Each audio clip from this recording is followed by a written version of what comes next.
ምጥ ለአንድ እናት የጭንቅ ጊዜ ነው።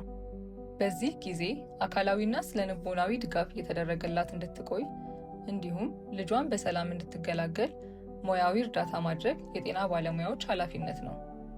ከጤና ባለሙያዎች ጎን ለጎን ይህን አገልግሎት የሚደግፉ የሰለጠኑ የወሊድ አጋሮችን መጠቀም በተለያዩ ሀገራት የተለመደ ሲሆን እኛም በሀገራችን ይህን አገልግሎት እያስተዋወቅንና እየደገፍን እንገኛለን። የወሊድ አጋር ስልጠና ከሰለጠኑና ስራውን እየሰሩ ካሉ እናቶች መካከል አንዷን እናስተዋውቃችሁ። ከቅድመ ወሊድ ጀምሮ እስከ መውለጃዋ ሰዓት ድረስ የሚደርሰውን ያለውን ቅደም ተከተል ሁኔታዎችን እየተከታተልን የምናግዛቸው ነው። ቅድመ ወሊድ ላይ ያለው ነገር እናቶች እንዴት ክትትል መውሰድ እንዳለባቸው፣ እንዴት ራሳቸውን መንከባከብ እንደሚችሉ፣ ምግባቸውን እንዴት አዘጋጅተው እንደሚበሉ እሱን እናስመለከታቸዋለን። እሱን ትምህርት እንሰጣቸዋለን። ድህረ ወሊድ ላይ ሲመጡ ምጡ ሰዓት ሲደርስ ቅድሚያ የምንሰጣቸው አሁን ምንድነው እንዴት መዘጋጀት እንዳለባት፣ አንድ እናት ለወሊድ ስትዘጋጅ ምን እንደሚያስፈልጋት፣ ወደ ጤና ተቋሙ እንዴት መምጣት እንደምትችል፣ ምን እንደምታዘጋጅ፣ ትራንስፖርት፣ የአምቡላንስ ቁጥር እንድትይዝ እሱን ቅድመ ሁኔታ እናስረዳቸዋለን። እዚህ ከደረሱ በኋላ ደግሞ እኛ ያለውን ነገር ሁሉ ከባለሙያዎቹ ጋር በመነጋገር መደረግ ያለበትን እገዛ ሁሉ እናደርግላቸዋለን። ከሱም ማሳጅ ማረጋውን፣ ወገብ ማሸት፣ በሞቀ ውሃ ወገባቸውን የማሸት እንትናለን። ይሄ መታሻው እሱ አለ። በሱ አድርገን ኳሶች አሉ።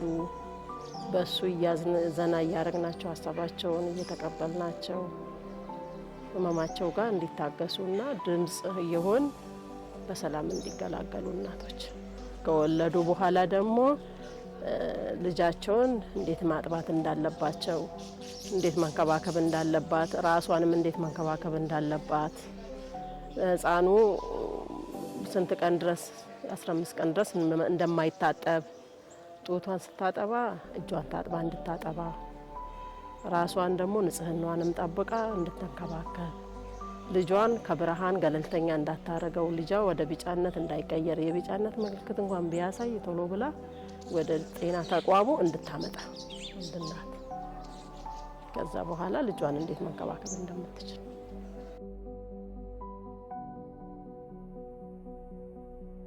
የሰለጠኑ የወሊድ አጋሮች የሚሰሩትን ስራ ለመደገፍና ቀጣይነቱን ለማረጋገጥ አክሲስ ለእናቶች የገቢ ምንጭ በማቋቋም ድጋፍ ያደርጋል።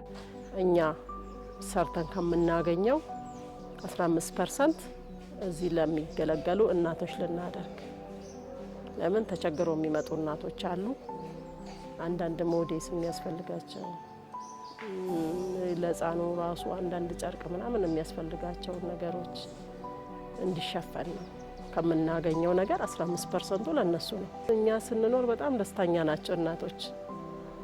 በጣም ነው የሚደሰቱት። ምክንያቱም እዛ ጋር ማዋራቱ ህመሙን እንዲታገሱ የምናደርግላቸው እንክብካቤ እንዲህ በቃ ሀሳባቸውን ጥለው ብዙ ነገር ስናደርግላቸው ሁሌም ብትኖሩ ይላሉ። በጣም ደስተኛ ናቸው እና በጣም ደስተኞች ናቸው። አትቅሩ ነው የሚሉት። ሪፈር ተብሎ ሲጻፍላቸው እናንተ ትሄዳላችሁ ከኛ ጋር፣ እናንተ ትቀራላችሁ ነው የሚሉት እና በጣም ነው የሚደሰቱት እና እናቶች በጣም ደስተኛ ናቸው እንደዚህ አጋር እናት በመኖራቸው። የአንድ እናት ታሪክ አንዷን አጋጣሚ እኔ አሁን ስብሰባ ውዬ ሴቶች ስብሰባ ነበረ። የባህል ልብስ እንደለበስኩ ነው ያለሁት። ስልክ ውስጥ ዳለች ስከታተላትም አብሬያትም ስመጣም ነበረ እና በቃ መጣሁኝ። ጤና ጣቢያ ገብቻለሁኝ ስትለኝ ካለኝ እንትን ነገር በቃ ልብሴን እንኳን ልቀይር አላልኩም። ቀጥታ መጣሁኝ እዚህ ከነ ልብሴ። ስመጣ ሪፈር ተባለች። ከዛን ሪፈር ሲባል ቀጥታ እንደዛው ለካ እኔ ልብሱ አላስታወስኩትም። አብሬያት ነው እንዳትቀሪብኝ ብላ በቃ ግጥም አድርጋ ስትይዘኝ በአምቡላንስ ከሷው ጋር ሄድኩኝ። ሲሄድ የባህል ልብሱን ለብሼ ነው የመጣሁት። ሆስፒታል ነው መዝናኛ ነው የመጣሽው ብሎኛል ዶክተሩ። እና ደስ የሚል ነው። ከእናቶች ጋር ስታሳልፊ ደስ ይላል። ሁሉ ነገራቸውን ስትካፈያቸው ያለው ነገር ራስሽን አታስታውሽበት። መውለድም ከፈለጉ እንዴት መውለድ እንዳለባቸው፣ መውለድም ካልፈለጉ ደግሞ እንዴት መጠቀም እንደሚችሉ ያን እሰጣቸዋለሁ ምክር።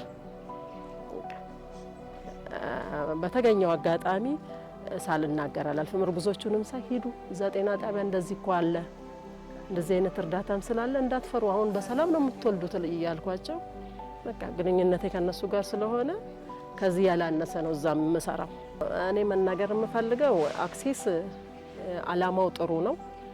እናቶች እኔም ወልጃለሁኝ፣ እንደዚህ አይነት እርገዛ እንደዚህ አይነት እርዳታ በሌለበት ነው ነው። ለምን ባለሙያዎቹም ስለሚሰላቹም ስራም ስለሚበዛ ድካምም አለ። ያ ሲደራረብባቸው የብዙሃኑን ድምጽ መስማት ስለማይችሉ እነዚህ እናቶች እንደዚህ መዘጋጀታቸው ጥሩ ነው። በሌላ አካባቢ ራሱ ተጨማሪ ቢኖር በየጤና ጣቢያው እንደዚህ አይነት አላማ ቢኖር ለእናቶች ለወላድ እናቶች ጥሩ ነው እላለሁኝ። የወሊድ አጋሮች እናቶችንና ቤተሰብን ይደግፋሉ፣ ያስተምራሉ፣ የጤና ባለሙያዎችንም ያግዛሉ።